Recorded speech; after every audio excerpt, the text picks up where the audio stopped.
Dua warga Jimbaran diamankan buntut hakimi sopir truk penganiayaan pemuda, ratusan massa demo Polsek Kuta Selatan. Kasus keributan sopir truk yang memukul kepala seorang pemuda dengan kunci roda hingga dihakimi massa, kini berbuntut panjang. Dua warga Jimbaran ikut diamankan polisi, memicu aksi demonstrasi ratusan warga lainnya yang datang ke Polsek Kuta Selatan pada Selasa 2 Desember.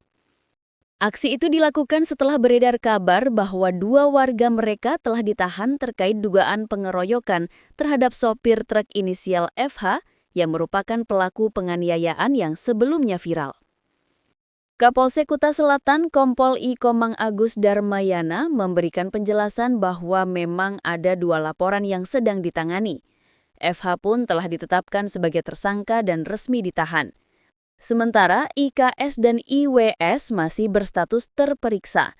Mereka diamankan untuk dimintai keterangan namun belum ditetapkan sebagai tersangka dan menjalani penahanan, berbeda dengan narasi yang beredar di masyarakat.